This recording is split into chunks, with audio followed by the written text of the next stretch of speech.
Nothing screams sovereignty restored like Britain crawling back to Berlin for a post-Brexit cuddle. Starmer has just signed the biggest UK-Germany treaty since 1945. Because who needs independence when you can have joint rearmament, secret migrant crackdowns, and a Merkel-sized trust fall with NATO? Watch the video, and before you dive in, don't forget to like, subscribe, and click the bell icon to stay updated. Then tell us in the comments, is this diplomacy or desperation? Another week, another European leader in London as Sir Keir Starmer's continental charm offensive soldiers on.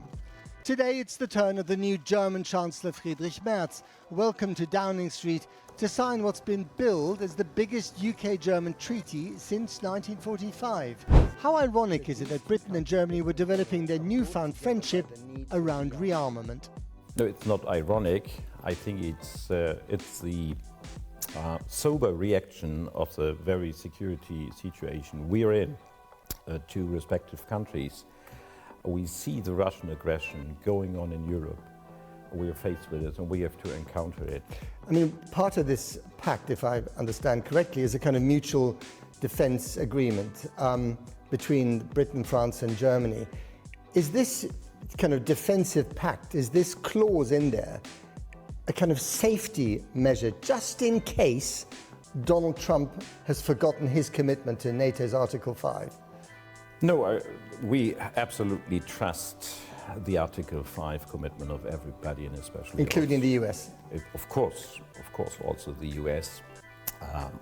We have absolutely zero doubt that we stick together, that we stay together in the NATO frame.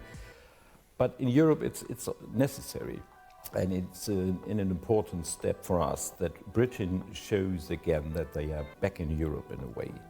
And this engagement is very much welcome. I just wonder what you make of the statement made by the Chancellor, Friedrich Merz, on the day that he was elected, I think, when he said that America is sliding into authoritarianism and that we in Europe, we in Germany should be careful.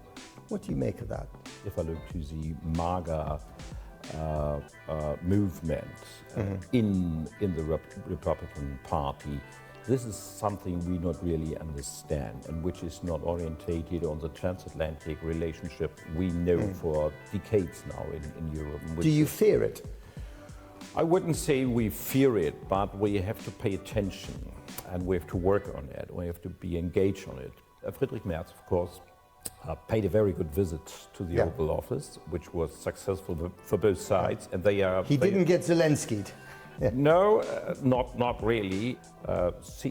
He appreciates that he has a strong chancellor in Europe who's ready to lead, and Germany is going into a leading position. You saw us being the first ones to be committed to the 5% goal. Do you trust Trump on Ukraine? We saw that after he had some conversations with our chancellor that he is taking over our position on Ukraine and seeing more clearly than in the past that Mr. Putin is not ready for negotiations. And we are preparing our 18th package on the European level. So if Putin doesn't come to the negotiation table, new sanctions will be imposed. On Gaza, do you worry that you haven't been critical enough of your partner, Prime Minister Netanyahu, when you see the nightly television pictures of extraordinary civilian suffering inside the Gaza Strip? Yes. Or indeed some of the stuff on the West Bank? Germany has always the position to be the closest partner of Israel in the world because of our history and our responsible for the state of Israel. But we do not shy away from seeing these humanitarian catastrophe in Gaza.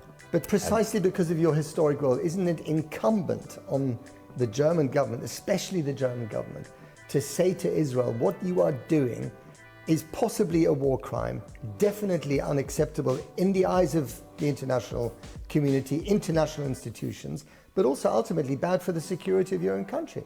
Yeah, but I'm in nearly daily contact and conversation with my Israeli counterpart Gideon Saar, and that's what I'm saying, and that's what I'm also arguing with him, that the humanitarian situation is unbearable in the Gaza Strip. But he's not listening to you, is he? He is, and it is improving, not as quick as needed, but it is improving. If you look to the ground, more trucks are entering the Gaza Strip than the week before. President Macron was here just recently on a state visit, and in one of his speeches he more or less said, and I'm paraphrasing, Britain should not be so dependent on the United States, the so-called special relationship. Do you agree with President Macron?